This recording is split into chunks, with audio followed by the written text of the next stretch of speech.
I'm going to pose a hypothetical here and get your opinion on it.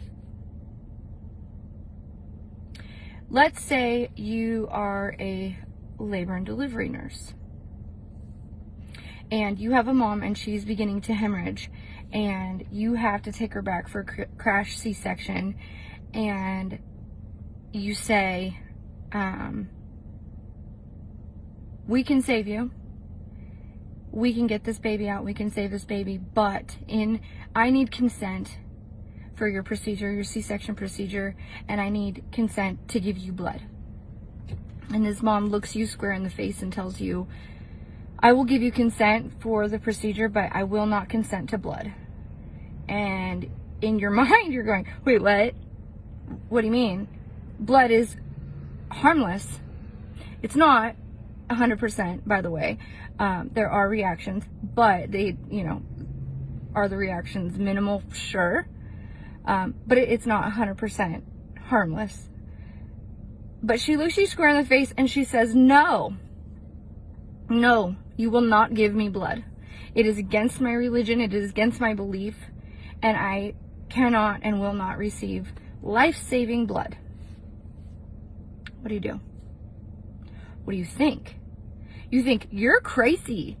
You're crazy. Like, I'm about to deliver this baby of yours, and you are willing to risk dying. You're willing to risk not seeing this baby go to kindergarten, go to high school, play sports, play in the band, act.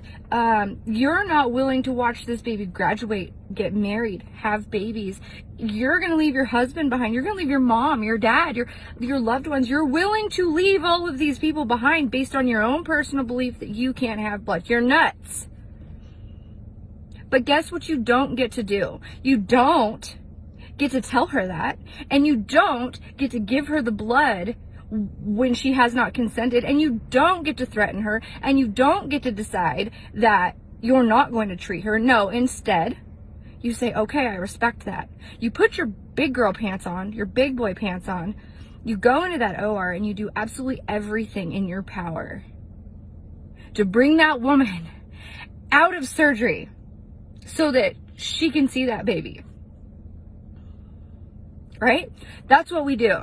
That's what we do as healthcare professionals. We respect her decision to not take that life-saving blood, no matter how bonkers we think it is. We give her that right. Right? Isn't that what we're supposed to do? We don't walk into a room with somebody who needs us and look them square in the face and say, oh, should have been vaccinated. Who do you think you are? You don't do that. Why? Because it's your decision to get vaccinated, not theirs. They're allowed to make the choice. I'm willing to risk being sick. I'm willing to risk dying because this vaccine scares me. This vaccine goes against what I believe. This vaccine, A, B, C, D, E, doesn't matter. It does not matter.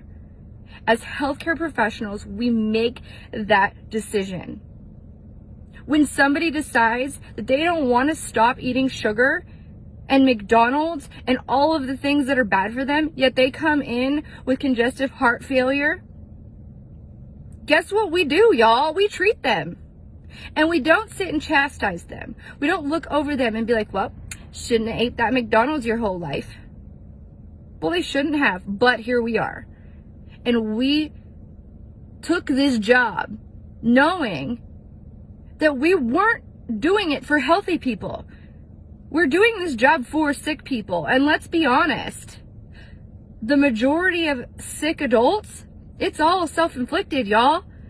It's stuff that you've done your whole life, or not done your whole life, to make yourself sick, to bring you into the hospital, to where we need to care for you.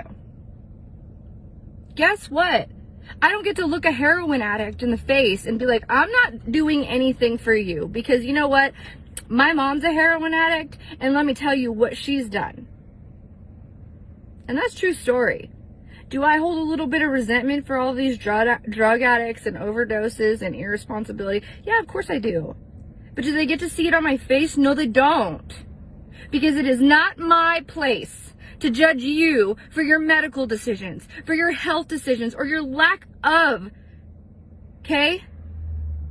How dare you tell me what I have to put in my body and then treat me differently because I choose not to? Even though I think that person's crazy for not taking the blood, guess what? I don't get to treat her any different. And she's allowed to make that choice. She's allowed to decide, I'm going to die. I'm going to die on this hill because this hill is important to me. Many people fought for her to have that right.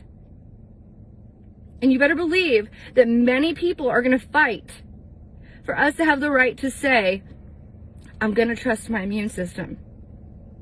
I had COVID. I have the same antibodies that you have. And how dare you pressure me?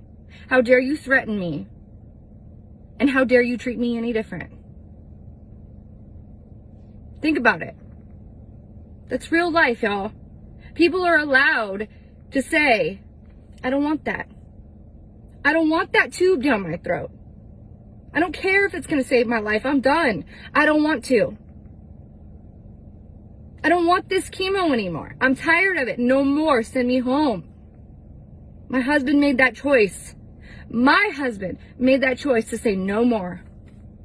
No more. I'm going to die. And I'm okay with it. But I don't want your drugs anymore. Stop. And that's where I'm at right now.